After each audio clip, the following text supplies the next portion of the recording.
You gotta move. Copy. Ridiculous. Is she gonna just sit there? Run. Copy, sir. Can you switch it on do with really fast? Oh, I hate him so much. God, I hate this world.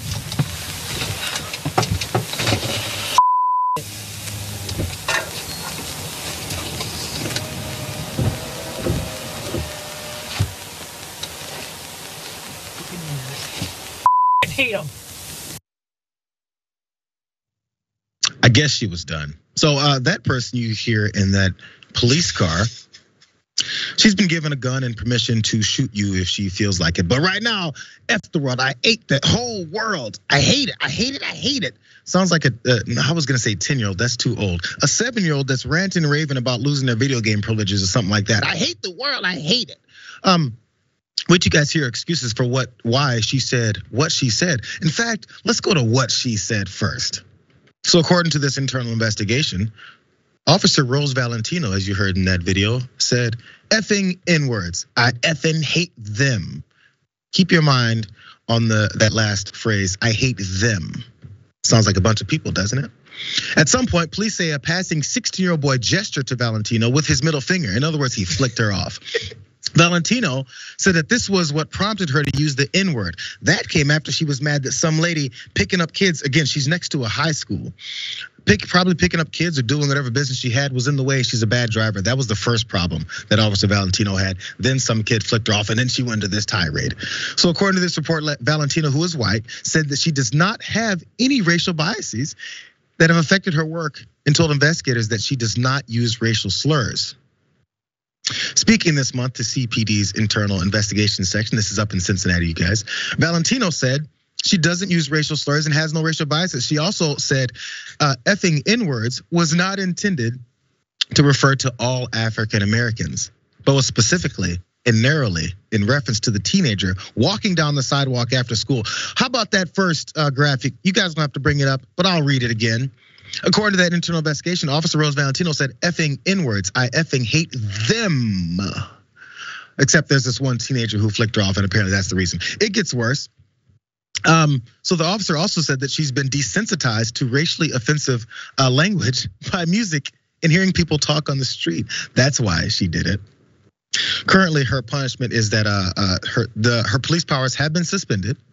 It's just pending a disciplinary hearing, is what City Manager John Kerp said. Interim Police Chief Teresa Thieck signed off on this internal review on Monday.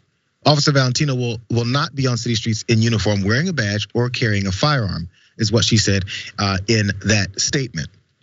So Waz, there's more on this woman, but first, let's go through the first wave of her in her car ranting and raving because a kid flicked her off, but it's just him she was talking about. Yeah, that is like a cartoonish response to that, right? One kid who, I don't know about you, Jayar, but when I was young, flicking people off is what young kids do to everybody. So one kid doing that, normal behavior basically for teenagers of all shades and colors, doing that, basically condemning a whole race or group of melanated people to damnation is kind of crazy. And look, somebody does this, you gotta take them off the street. You gotta take their badge away and just put them on desk duty, man. You don't gotta lose your job, but you don't get to carry a gun and a badge on the streets and police people and be an authority figure in the community because you clearly have these anger issues. And yeah, I recently rewatched The Wire to commemorate 20 years of The Wire. They got to put on desk duty like Presbeluski, man. That's just what has to happen. I still haven't seen The Wire. Still haven't seen The Wire. I tried. I don't know, bro.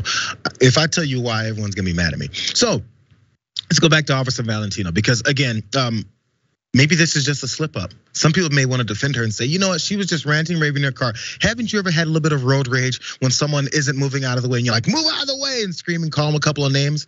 Except those words are not in her vocabulary until they became in her vocabulary because she's been listening to people say it on the streets. Oh, and all that rap music that she's listening to. I feel like this wasn't even a very, I feel like she kind of mailed in this defense. She's like, yeah, you got me. Let me just say the standard things and see if you guys let me off the hook. Rap music made me do it. Duh, everybody knows that. That's the tried and true excuse for everything. Rap music made me do it. It made me do it. Now, does it bleed into her work as an officer? Well, I think we should find that out because back in 2018, she and a partner showed up at a house after they were called there. That's the first problem. After they were called there because 2 black men were inside. Let's go to that video, and I want you guys to show you from her body cam evidence, her perspective, and what they did. Watch. Pete, they're right up by your window. I'll order him to come out. Hey guys, come on out. Tell Knox coming out front. Knox! Hands up! Hands up, what y'all doing? Tell your friend to come out too. Hands up. Come on out, man. We got an appointment to see this out. Well, people saw you forcing your way in, that's why we're here. Oh man, I don't know. They just white people calling the goddamn police doing that bull. I ain't even gonna buy the house. Being a good neighbor, he sees somebody going into a house. I ain't gonna buy the house. I ain't even gonna buy it. How'd you just get in? He a realtor. Turn around. Till we can confirm. Turn around. That's a lawsuit right here. Don't even worry. Until we can confirm. Did you use a key? Yeah, you use the key. Where's the key at? All right. Where at? Don't worry. It's lawsuit. Okay, have a seat. If we was white, they wouldn't have did this. So what are you talking about, man? That's some You got some type of realtor ID on you? I don't know if you guys know this, but black folks are X-Men, and what they can do is they can morph through walls without keys or accessibility into buildings. That's why she asked him, did you use a key to get into the house? Because there's no signs of break-ins or anything like that. But how did you get in the house? Because you're a black person. Let's go to some details of what happened here. This is back in 2018, but 3 police officers and the city of Cincinnati back in are being sued after a realtor and his client were held at gunpoint, as you saw, handcuffed and questioned while viewing a home in West Price Hill. According to the lawsuit, a retired police officer, Thomas Brannigan, called 911 and reported, quote, 2 black males forced the front door open. Brannigan said that the house is for sale, but it's not an open house today. They pulled on the front door and forced it open. Pause, because at one point, the prospective buyer there was arguing with the other cop, and he said, white people always pulling this BS. They're calling this on black folks because we're in the house. I'm not even gonna buy this house. Look at this messed up neighborhood. And that other cop said, you don't know our job. How do you know what we do in our job every day? What do we do with our job? Yet Thomas Brannigan somehow can call 911 and say, yeah, that house is for sale, but there's no open house today. Is that your business? Is that your job? Do you know the open house schedule for that house because you're a realtor, or are you a retired police officer that can't sit your ass down and watch Maury Povich? Okay. More. The lawsuit states that pointing a gun at and handcuffing them in was unwarranted, and that searching Isham's pockets while he was handcuffed was a warrantless search. By the way, there was a lot more to that I cut out.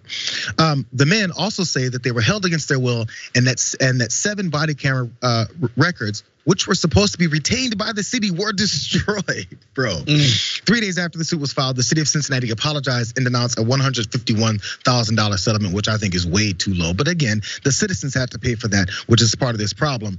But they settled for just over $150,000 with these guys who they harassed. This is Officer Valentino, who was just screaming in her car about effing N-words and I effing hate the world. And it's just about that one 16-year-old kid. Yet this is her history. Last thoughts there was? I mean, what is there to really say? Like 2 crazy. Black guys walk into an open house. Literally, the neighbor knows that the house is for sale. So people are looking at it to buy, and he calls the cops because they're black. There's nothing to analyze here. It's right on its face. This isn't even like that covert sort of sneaky clever racism. This is just straight up and down Jim Crow. Like there's no 2 ways about it. It's a Cincinnati, you guys. It's a Cincinnati. Just in case you thought this was Mississippi, Georgia, Texas, Alabama. No. This is, I wish more people would realize that. Last things on her, and then we're gonna go to our break. Because it's not the first time she's been investigated. In 2019, police say that she improperly showed body camera footage from a homicide scene to family members over dinner. That's a good idea. In 2020, she was arrested in Butler County for punching her sister and brother-in-law, then vandalizing her sister's car with an umbrella. Also, Valentino has also been in trouble at least 3 times for not turning on her body camera, including twice while she was chasing suspects. So, again, those things weren't necessarily directly connected to her racism, but she's just a generally angry person who cannot control her emotions, especially her anger, and ends up doing things like this. Good job. We gotta get her off the streets. Yeah, throw her in evidence. No, you can't even do evidence control. You gotta be straight up desk duty, paper pushing. That's it. You're done. No action for you. There's been too many of these instances. And by the way, last thought. I'm sorry, you guys. Listen. Whenever people start talking about defund the police or revamping of police procedures or changing who's the head of these departments and the way that they approach policing and people's heads explode, this is why we do these stories. This is why we talk about these instances that happen over and over and over again. This is not the first time we've seen cops show up on a scene when 2 black folks are inside of an open house for a prospective buyer and guns are drawn and they ask them, how did you get here? A neighbor called and said you broke in. This is not a new scenario. It's the regular standard operating procedure. And until we change that, it'll continue to happen. So when you see these stories and go, yeah, Officer Valentino, bad person, move on. This is not a one-off occurrence. This is all of the time. This is why there needs to be revamping of the police department. Think about that first story we just did and this one now. A police chief, a police officer, and there's a standard way that they operate. Until you change that, it'll continue to happen. It means you support this type of stuff. Do you?